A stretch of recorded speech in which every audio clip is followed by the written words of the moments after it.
Boa noite, pessoal. Boa noite, pessoal. Estamos para iniciar a palestra de segunda-feira da Sociedade Espírita Caminho da Luz. Então, como nós estamos fazendo ao vivo, vou aguardar algumas pessoas entrarem para nos acompanhar. Essa palestra vai ser disponibilizada depois no YouTube e também no Facebook. Então, na página, no canal do Caminho da Luz Torres, e também no Facebook, na nossa página Sociedade Espírita Caminho da Luz Torres. Uma boa noite para Simone, para Indiana, que estão entrando. Como é que está o áudio aí para vocês? Está tudo ok?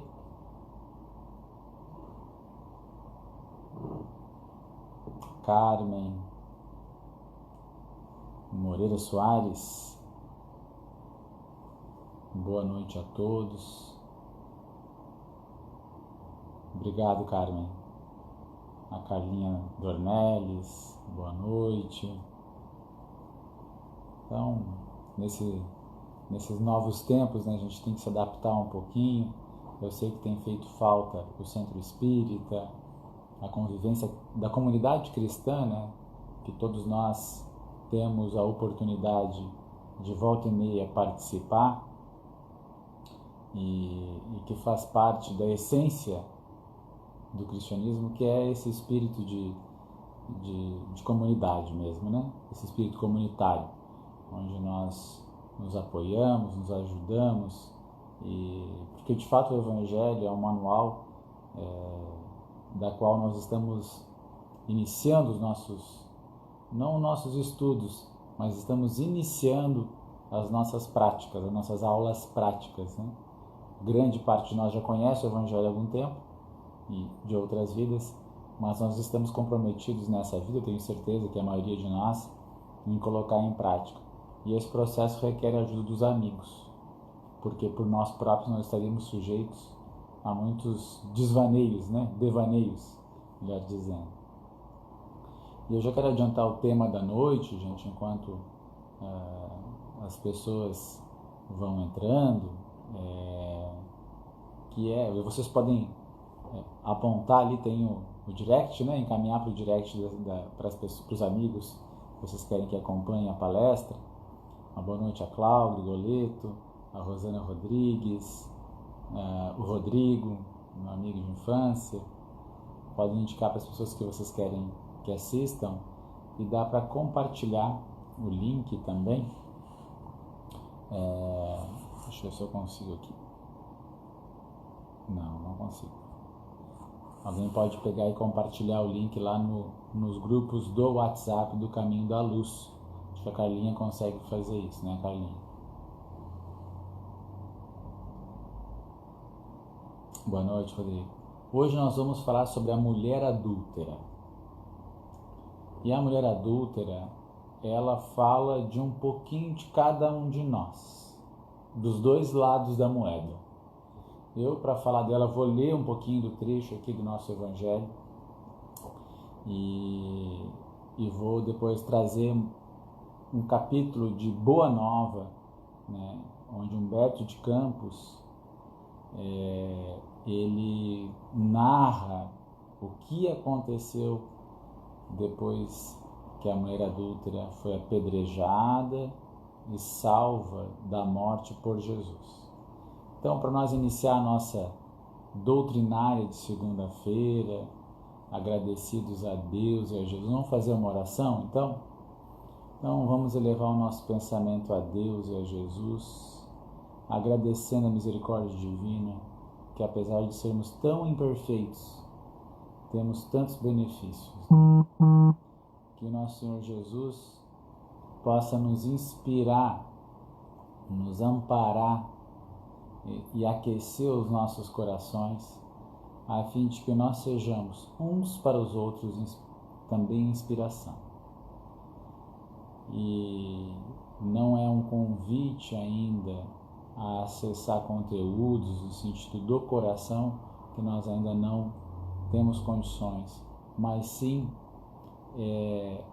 uma aula prática de como proceder com o outro, que a gente possa, no decorrer dessa semana, ler o Evangelho nesse sentido, com um manual prático, onde nós vamos colocar em voga o perdão, vamos colocar em voga a caridade, vamos calar um pouquinho daquele ressentimento, daquela raiva, daquele sentimento de indignação, colocando acima de tudo o que nós podemos fazer de bom durante o transcurso do dia que se segue.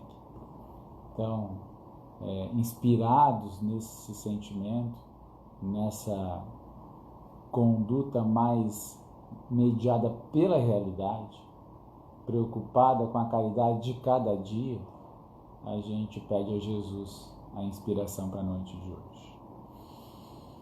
Então, gente, já tem um público aí, já temos nossos anjos da guarda, né? Todos nós estão compartilhando conosco essa noite de segunda-feira, um dia muito agradável aqui em Torres, no Rio Grande do Sul.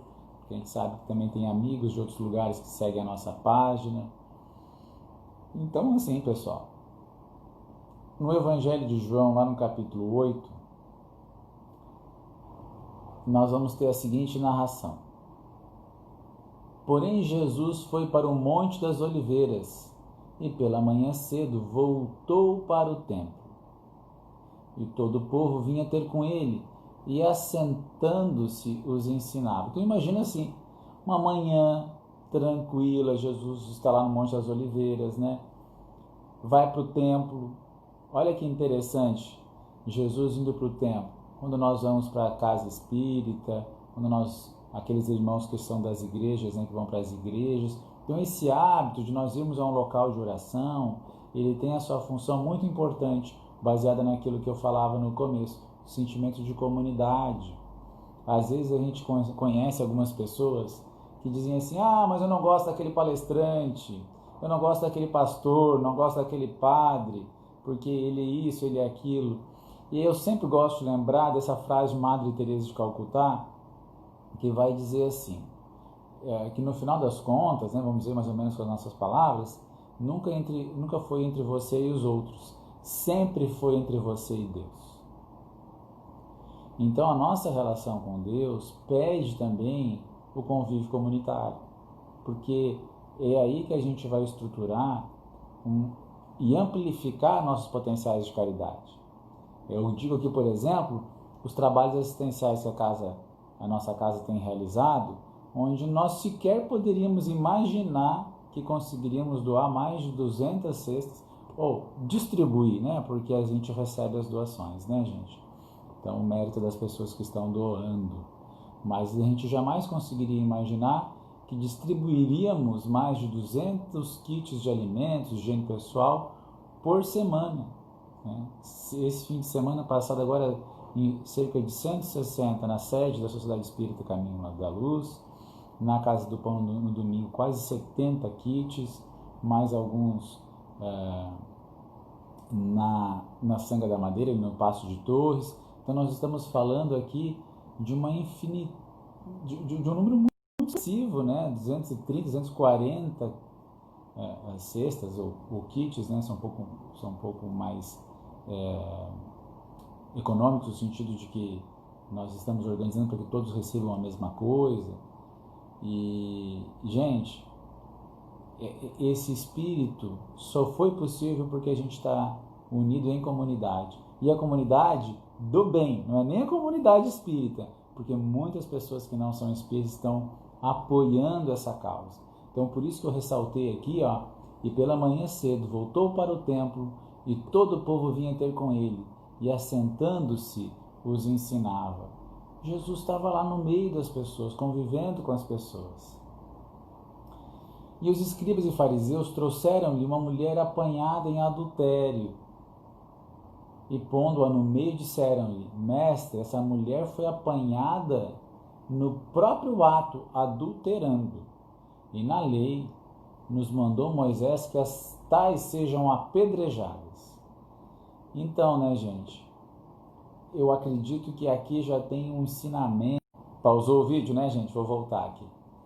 Então aqui já tem um ensinamento de como o machismo estrutural vai ser combatido por Jesus nas frases seguintes, nos versículos seguintes, né? Porque a mulher, ela teria que ser apedrejada. Nós entendemos as idiosincrasias, como se diz, né, na antropologia, ou seja, as características culturais da época, né?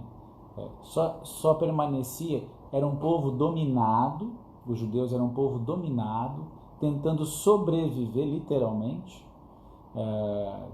junto ao povo romano. Um pouco antes eles tiveram problema com os gregos, enfim, um povo que sempre sofreu perseguição, os egípcios, os babilônicos, os gregos, e agora os romanos ocupavam, estavam tentando sobreviver da forma que conseguiam, manter a sua cultura viva, e para isso, a forma de fazer isso era garantir que as mulheres judias se mantessem intactas. Elas não poderiam ser prostitutas, elas não poderiam ter nenhuma forma de vida dissoluta, porque eles acreditavam na manutenção dos padrões culturais, da sua cultura, através dos filhos de uma mulher judia. Ou seja, um pai não criava um judeu, mas uma mãe sim, porque a mãe é que educava.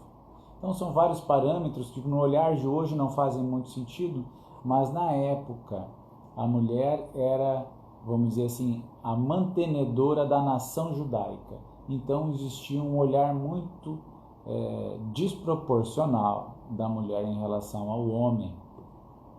E nesse sentido, a ela cabia uma pena capital, ou seja, pena de morte por adultério.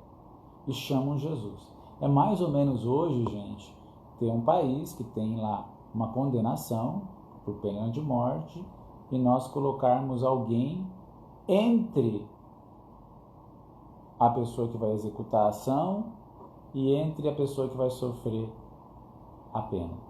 Jesus é colocado nessa situação, uma situação complicadíssima para a época. Aí, tu, pois, que dizes? Perguntam para Jesus. E isso diziam eles, tentando para que tivessem de que o acusar. Mas Jesus, inclinando-se, escrevia com o dedo na terra. Então, na verdade, era uma armadilha dupla. Também queriam acusar Jesus de infringir a lei de Moisés. E como insistissem perguntando-lhe, endireitou-se e disse-lhes. Ou seja, Jesus se levantou e começou a falar para eles. Aquele dentre vós está sem pecado, seja o primeiro que atire a pedra contra ela. Aquele dentre vós está sem pecado, seja o primeiro que atire pedra contra ela. E tornando a inclinar-se, escrevia na terra. Quando ouviram isso, saíram um, a começar pelos mais velhos, até os últimos, ficaram só Jesus e a mulher. Que bonito isso, gente. Somente uma inteligência como a do Cristo, para num momento tão grave como esse, poder trazer um ensinamento tão profundo. Porque ele conseguiu colocar no coração de pessoas raivosas a própria lei mosaica que eles estavam defendendo. Fazer aos outros o que gostaria que te fosse feito, está na lei mosaica, né? Ou seja, quando a gente pega e tem condições de alcançar, vamos dizer assim, Jesus colocou uma jurisprudência maior para a execução desse ato.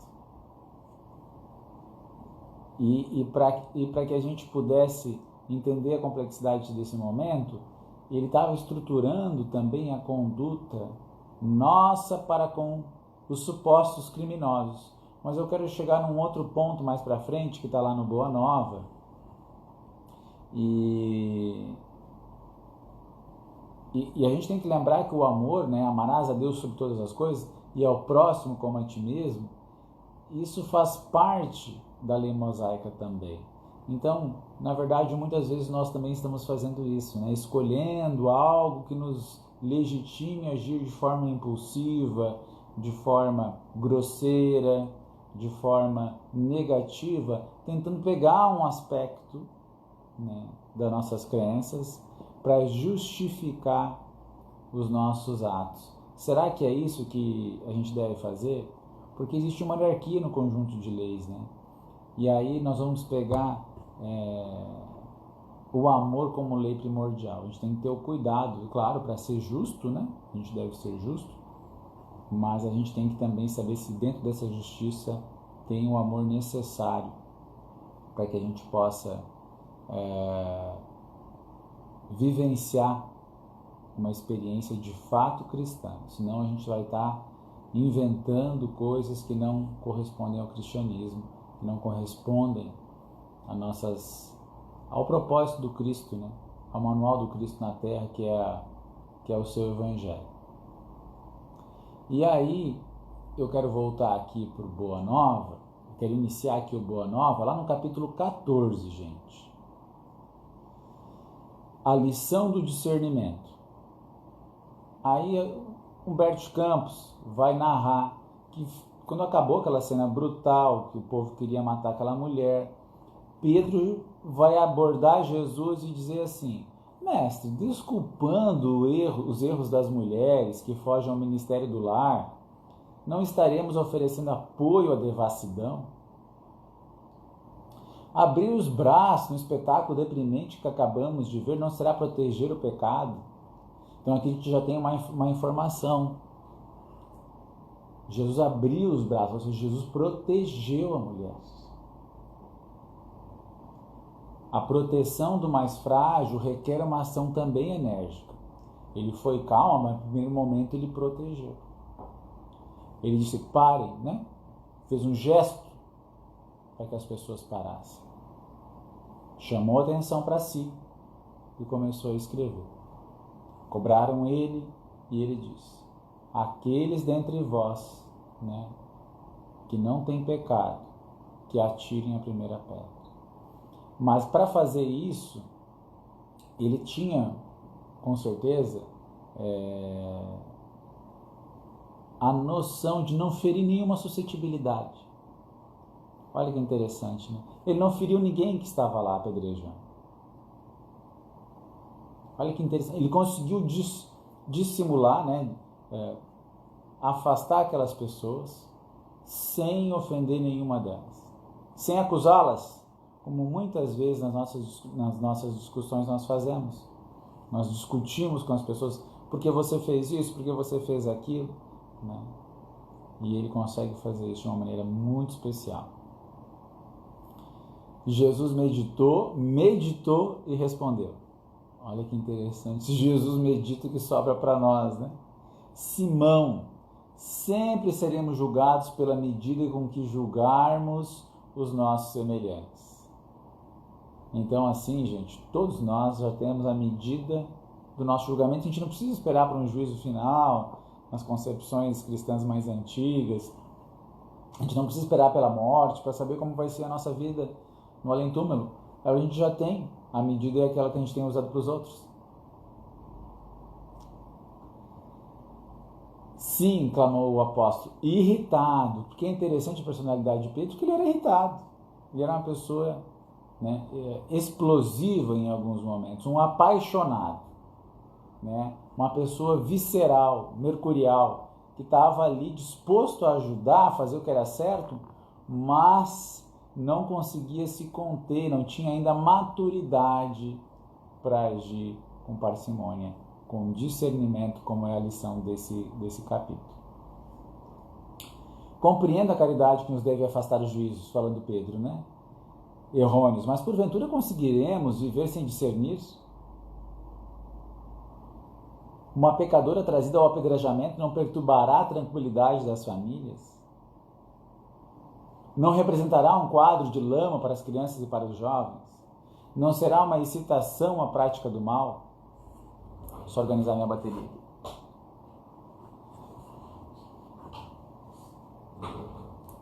Não será. E a preocupação dele é que houvesse um prejuízo.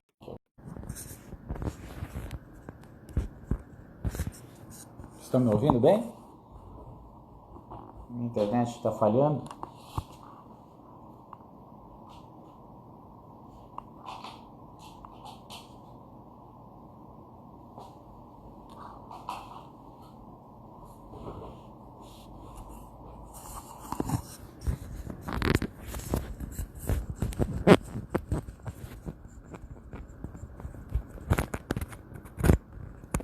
Sabe como é que é, né, gente?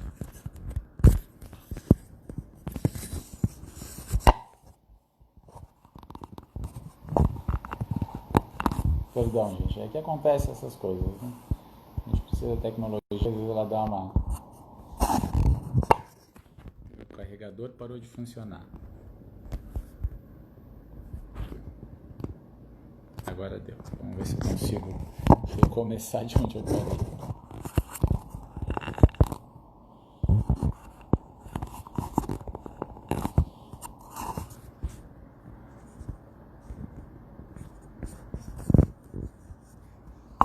Então, gente, eu peço perdão, falhou um pouquinho meu carregador aqui.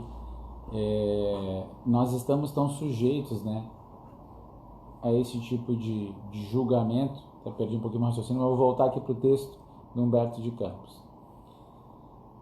Não representará um quadro de lama para as crianças e para os jovens, não será uma incitação à prática do mal, ou seja, a preocupação de que alguém que esteja errado no seu proceder represente uma má influência, né?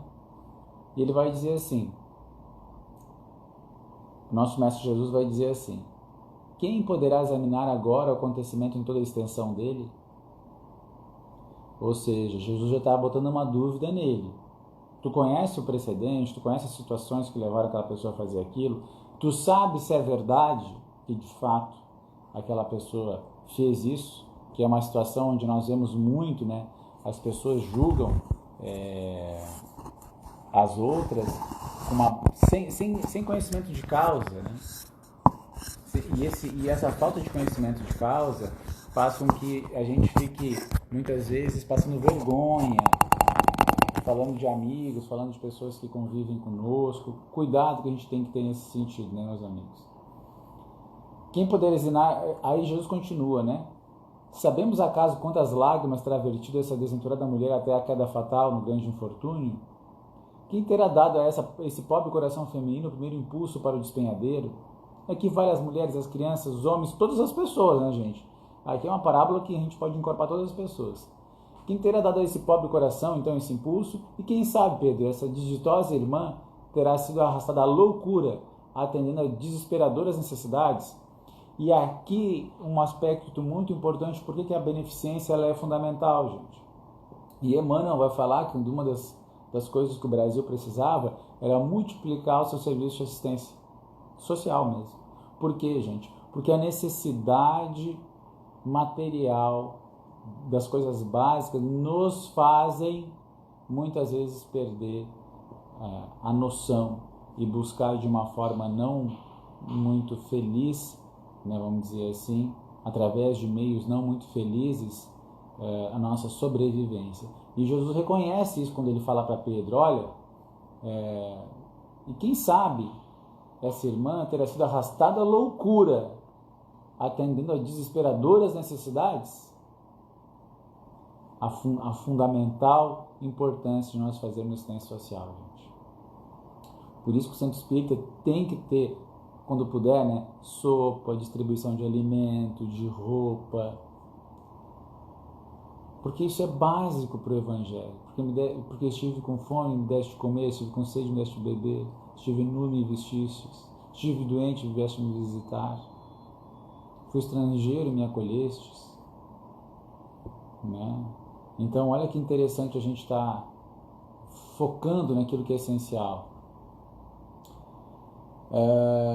Pedro vai redarguir Jesus, né? No bate-papo, que ele tinha liberdade, intimidade para falar com Jesus, ele achava que era necessário corrigir a mulher adúltera. Ela merece compaixão, mas em outros setores ocupados a gente precisa punir as pessoas, né? Ele fala mais ou menos assim. E aí ele vai dizer que as mulheres desse naipe fogem à multidão. Aliás, Jesus vai colocar para ele quem teria provocado aquela cena, né, desagradável que assistimos. Então Pedro começa a desconfiar que tem uma situação ali por detrás, né? Jesus sorriu, ele pescou a ideia, o pescador pescou a ideia, né? Ou seja, não é só a mulher, tem um cúmplice nessa história. Aí quem sabe a pobrezinha andaria à procura de assistência. Aí a gente vai começar a entender que todos nós somos cúmplices uns dos outros. No momento em que as pessoas estão todas conectadas, de certa forma, o problema que acontece na nossa comunidade, o problema é também responsabilidade nossa. Porque não é a gente não vai chegar no plano espiritual e vai dizer assim, eu paguei meu imposto, eu estava isento da caridade que eu poderia ter feito na minha região, né, de atuação, no meu trabalho, na minha escola, ou na escola do meu bairro, enfim. Eu estou eximido através do pagamento de impostos. Gente, a gente sabe que nós temos um compromisso enorme e dívidas enormes nesse sentido, né? Aí Pedro já muda, mas não perde a raiva ainda. O responsável devia espiar semelhante delito, devia espiar semelhante delito. Sou contra a desordem e na gritaria que apresentamos estou convencido de que o cárcere e os açoites deveriam funcionar. Nesse ponto de entendimento, velha mendiga que ouvia a conversação, caminhando vagarosamente, quase junto deles, exclamou para Simão surpreendido: Galileu bondoso, herdeiro da fé vitoriosa de nossos pais, graças sejam dadas a Deus, nosso poderoso Senhor. Uma senhora com fé, né? A mulher apedrejada é filha da minha irmã, paralítica e cega. Moramos nas vizinhanças e vínhamos ao mercado em busca de alimento. Abeirávamos daqui quando fomos assaltadas por um rapaz que, depois de ter sido repelido por ela, em luta corpo a corpo, saiu a indicá-la ao povo para a lapidação.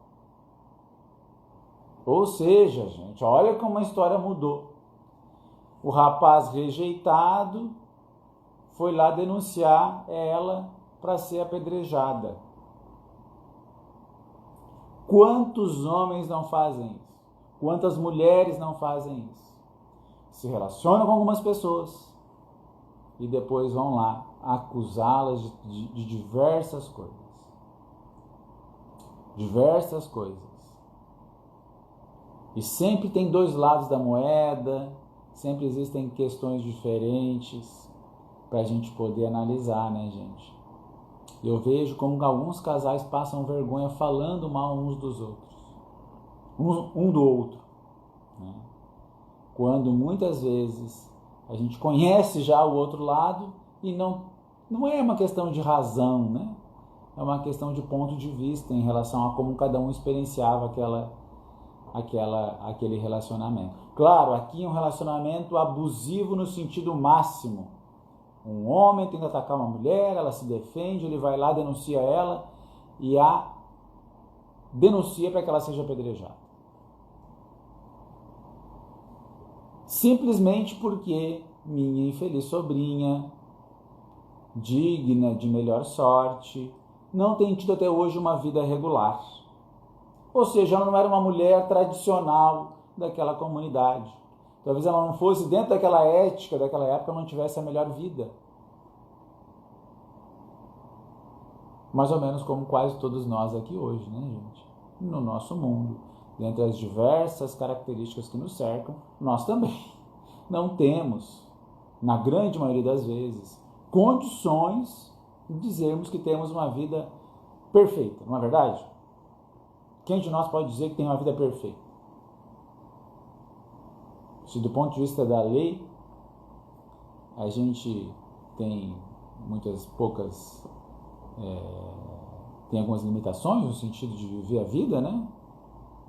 No sentido de, se nós formos lá comprarmos uma bala, não tirarmos uma nota fiscal, nós somos sonegadores de impostos, né? Então a gente tem que ter o cuidado, porque todos nós estamos vinculados a práticas cotidianas, mas nesse caso explícito aqui é muito claro. Um homem acusa uma mulher e a gente tem visto isso ao longo da história, né? De quando a mulher não corresponde às expectativas de um homem, ela passa a ter pechas, e isso realmente é uma coisa que nós temos que eliminar através da educação dos meninos. Então os pais e as mães têm que ter conversas muito sérias com os meninos. De que não pode tocar na mulher sem autorização dela, de que não pode agredir as mulheres. Por quê? A evolução, né, fez com que os corpos ficassem diferentes e, em geral, os meninos são mais fortes que as meninas. E aqui nós temos um quadro onde isso foi levado, a covardia foi dupla, foi física e depois foi moral através da mentira. E olha o que a velhinha vai dizer: ambas estamos feridas e com dificuldade tornaremos para casa. Ele agrediu também a outra, a tia. Se é possível, Galileu generoso, falando para Pedro, né? Ele que estava reclamando, restabelece a verdade e faz a justiça.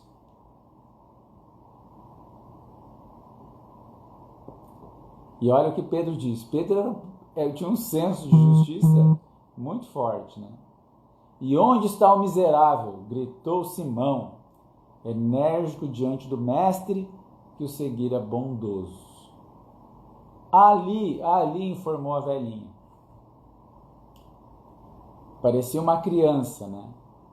E aí apontou uma casa de peregrinos para onde o apóstolo se dirigiu, acompanhado de Jesus, que o observava, sereno. Por trás da antiga porta escondia-se um homem trêmulo de vergonha. Acharam o homem que tinha feito aquela barbaridade com aquela mulher. Agredido ela, porque ela rejeitou ele, agredido a tia dela, denunciado ela. Pedro entrou na casa de punhos cerrados. E ele parou e ficou pálido, abatido. O autor da cena era Efraim, filho de Jafar, pupilo de sua sogra, e que frequentava a sua própria mesa. Resumindo, era praticamente cunhado de Simão Pedro, do apóstolo Pedro.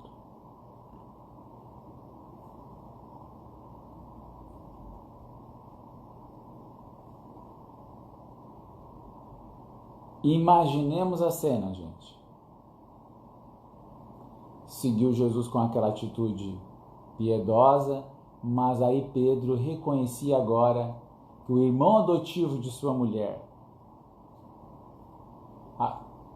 guardava a intenção diferente. Ou seja, ele tomou um susto da situação que ele tinha gerado, né? O que aconteceu com Pedro? Ele saiu angustiado, com raiva, chorando de raiva. O Bert Campos narra aqui para nós, ó, em lágrimas de cólera e amargura. Pedro se recusou a agredir o cunhado, mas saiu chorando de raiva. Procurou o Cristo à maneira de um menino necessitado de proteção e falou: mestre, o que fazer? Porque ele queria fazer. João era a própria ação. Então, naquilo que ele acreditava, ele executava, mesmo que às vezes fosse imaturo para executar bem. Jesus, porém, acolheu amorosamente nos braços e murmurou. Jesus deu um abraço nele. Olha que interessante isso, gente. Para os líderes espíritas, né? Olha que interessante isso. Acolheu.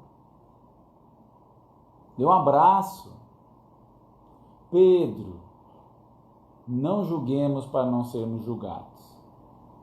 Aprendamos, contudo, a discernir. Porque Pedro, lá no começo, gente, tinha falado que a gente tinha que discernir as pessoas e fazer justiça. E aí, de fato, nós temos que discernir. E é um processo de maturidade que a gente vai